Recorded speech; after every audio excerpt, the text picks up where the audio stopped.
बहुत देर से जंगल में भटकते भटकते गहरे अंधेरों को चीरते हुए बहुत दूर एक रोशनी की किरण दिखाई दी। कॉलेज से ट्रैकिंग के लिए निकली मोहिनी कब अपने ग्रुप से बिछड़ गई उसे याद भी नहीं था। लगभग 4 घंटे हो चुके थे चलते चलते, पाँव भी जवाब दे चुके थे, पर आशा का दामन थामे धीरे धीरे वो उस रोशनी की दिशा में चल पड़ी। मन में एक तरफ जहाँ विश्वास था कि वहाँ कोई न कोई मिलेगा उसे जो मदद करेगा उसकी इस गहरे जंगल की दलदल से निकलने में, वहीं मन एक अनजान आशंका से भयभीत भी था कि कहीं कुछ गलत ना हो जाए। उस घड़ी को कोस रही थी मोहिनी जब अपने साथी मधुर से छोटी सी बात पर उलझकर वह जिद में उसके समझाने के बावजूद मार्गदर्शन के लिए मिले मानचित्र के विपरीत दिशा में चल पड़ी थी। मधुर जो दीवानगी की हद तक उससे प्यार करता था, पूरे कॉलेज में दोनों लैला मजनू के नाम से मशहूर थे। पिछले कुछ दिनों से मोहिनी की आकाश से बढ़ती मित्रता को लेकर मधुर ने थोड़ा एकांत पाकर बात शुरू कर दी थी। मोहिनी, देखो तुम ही आकाश के साथ अपना मेलजोल कुछ कम कर दो, बिल्कुल भी अच्छा लड़का नहीं है वो। पूरे कॉलेज में उसकी रेपुटेशन बहुत ख़राब है। तुम्हें दरअसल जलन हो रही है, शायद तुम कुछ ज़्यादा ही पॉजिटिव हो रहे हो मुझे लेकर, मोहिनी अकड़ते हुए बोली। शट अप मोहिनी, प्यार का मतलब हर बार पॉजिटिव होना नहीं होता। वो सचमुच एक बिगड़ा लड़का है जिसका ध्यान हमेशा नई नई लड़कियां पटाने की ओर लगा रहता है। मधुर ने अपनी बात स्पष्ट की, पर मोहिनी को जाने किस बात पर इतनी चिढ़ मची कि झगड़ा बढ़ गया। मधुर आवाज़ लगाता ही रह गया, पर मोहिनी फटाफट कदम बढ़ाती पाम दिशा की ओर चल दी। फिर जाने कब वह उस आवाज़ की परिधि से बहुत दूर निकल आई। जब होश में आई तो महसूस किया कि वह रास्ता भटक गई है शायद।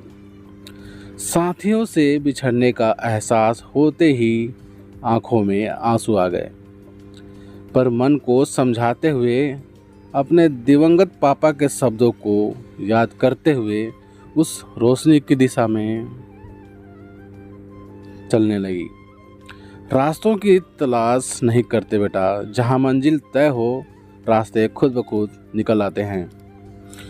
मन ही मन हनुमान चालीसा दोहराते हुए एक अनजान मंजिल की ओर कदम अग्रसर होते गए। कदम ठिठक से गए ज्यों ही मोहिनी रोशनी के करीब पहुंची। एक छोटी सी गुफानामा झोपड़ी बनी हुई थी वहां, जहां से रोशनी नजर आ रही थी। सोचा अंदर जरूर कोई होगा, शायद खाने पीने को ही कुछ मिल जाए। बैग में पड़ी बोतल में पानी जरा सा रह गया था और भुने चने को खाकर प्यास बढ़ती ही जा रही थी। हौसला कर कदम गुफा के अंदर बढ़ा दिए। जाने कौन सी शक्ति थी जो मोहिनी को भीतर खींच रही थी। काफी देर तक कोई नजर नहीं आया तो मन घबराने सा लगा। उसे लगा कि कहीं अंदर आकर उसने कोई गलती तो नहीं कर दी। अचानक रोशनी एक तेज प्रकाश में फैल गई। एक चीख निकलते निकलते अंदर ही घुट सी गई। सामने एक विशालकाय गुरीला सा आप प्रकट हुआ कहीं से। भय से मोहिनी की कंपकपी छूटने लगी। कदम पीछे की ओर खींचने का प्रयास नाकामयाब हो गए जब उस गोरिल्ला ने खींचकर उसे घुटनों के बल बिठा दिया। मोहिनी को काटो तो खून नहीं मानो। जोर से आंखें बंद कर जड़वत वहीं बैठ इंतजार करने लगी उस गोरिल्ला के द्वारा उठाए जाने वाले अगले कदम का, जो निसंदेह उसके ऊपर प्रहार और फिर भयानक मौत की तरफ इशारा कर रहा था। मोहिनी, आंखें खोलो बच्ची, तुम बिल्कुल महफूज जगह पर हो। एक भारी भरकम आवाज से चौंक उठी पल भर के लिए, पर पल भर में ही भय काफूर हो गया। जैसे ही महसूस हुआ कि उसे तो उल्लू बनाया गया है। यह आवाज़ तो मधुर की ही प्रतीत हो रही थी। आशंकित हो आंखें खोली तो सामने गुरिल्ला की खाल का लबादा ओढ़े मधुर जोर जोर से ठहाके लगा रहा था। हंसते हंसते वो लबादा उतार फेंक दिया। मधुर, ये ठीक नहीं, ये कैसा बेहुदा मजाक है। मेरी तो जान निकल रही थी। अपनी जान की जान बचाने की खातिर ही तो तुम्हें ढूंढते हुए यहाँ तक आ पहुँचा। बस तुम्हें मजा चखाने के लिए इस गुफा में आकर तुम्हारा इंतजार करने की सोच रहा था कि यह गोरिल्ला का लवादा हाथ में आ गया। लगता है कोई थिएटर वाले यहाँ आकर शो करते होंगे जंगली वासियों के लिए यहाँ। कहते हुए जोर से ठहाका लगाकर हंस पड़ा मधुर।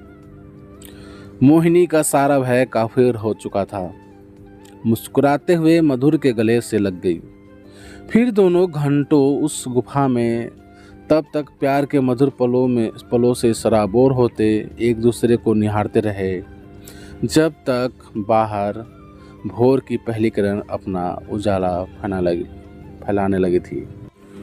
तो प्यारे दोस्तों, आप सभी को ये कहानी कैसी लगी प्लीज़ कमेंट करके हमें ज़रूर बताएं।